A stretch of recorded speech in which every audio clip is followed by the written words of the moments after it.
केंद्रीय गृहमंत्री अमित शहा आज महाराष्ट्राच्या दौऱ्यावर येत आहेत। अमित शहा नांदेडमध्ये प्रचार सभा घेणार आहेत। अशोक चव्हाणांच्या भाजप प्रवेशानंतर अमित शहांचा हा पहिलाच नांदेड दौरा आहे। दुसऱ्या टप्प्यातील प्रचाराला आजपासून सुरुवात होते।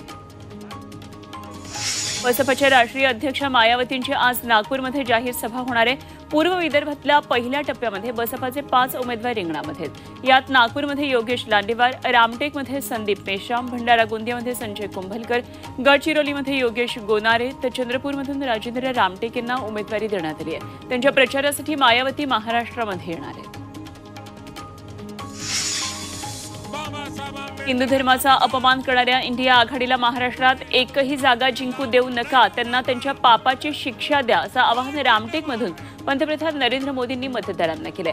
काँग्रेसनं ओबीसी समाजाला मागे ठेवलं, बाबासाहेबांना भारतरत्नपासून दूर ठेवलं, अनुसूचित जाती। अमृत नोनी आर्थो प्लस ये एक प्रूवन फॉर्मूला है। इसमें मौजूद नोनी फल के गुण और आयुर्वेदिक जड़ी बूटियां शरीर को जरूरी पोषक तत्व देने के साथ साथ हड्डियों और जोड़ों के घिसने, उनमें होने वाले सूजन और दर्द को रोकने में मदद करता है। दर्द मुक्त जीवन के लिए अमृत नोनी आर्थो प्लस। जमातीला कट करून दूर ठेवल्याचा आरोप पंतप्रधान नरेंद्र मोदी यांनी केला। नागपूरनंतर पंतप्रधान नरेंद्र मोदींची दुसरी प्रचार सभा ही रामटेकमध्ये पार पडली। यावेळी बोलताना मुख्यमंत्री एकनाथ शिंदे यांनी नाव न घेता उद्धव ठाकरेंवर जहरी टीका केली।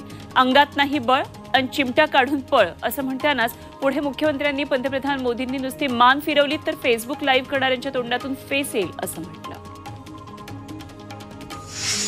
मुख्यमंत्री एकनाथ शिंदे यांनी विरोधकांवर सडकून टीका केली आहे। इंडिया आघाडी म्हणजेच अहंकार असल्याचं ते म्हणाले, तर त्यांचा अजेंडा हा करप्शन फर्स्ट असल्याची टीका त्यांनी केली। मोदी विरोधात साप आणि मुंगूस एकत्र आल्याचंही ते म्हटले। जोपर्यंत चंद्र आणि सूर्य आहेत तोपर्यंत संविधान कोणीही बदलू शकत नाही असं प्रत्युत्तर उपमुख्यमंत्री देवेंद्र फडणवीस यांनी विरोधकांना दिले। रामटेकमधल्या प्रचार सभेतून फडणवीसांनी विरोधकांवर निशाणा साधला।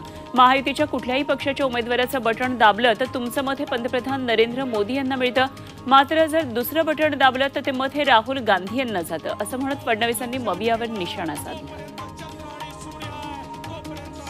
रामटेकमधल्या प्रचार सभेमध्ये केंद्रीय राज्यमंत्री रामदास आठवले यांनी जोरदार फटकेबाजी केली। नागपूरमध्ये काँग्रेसची स्थिती नाही बरी, का निवडून येणार नाहीत नितीन गडकरी अशी शेरोशायरी करत आठवलेंनी विरोधकांवर फटकेबाजी केली।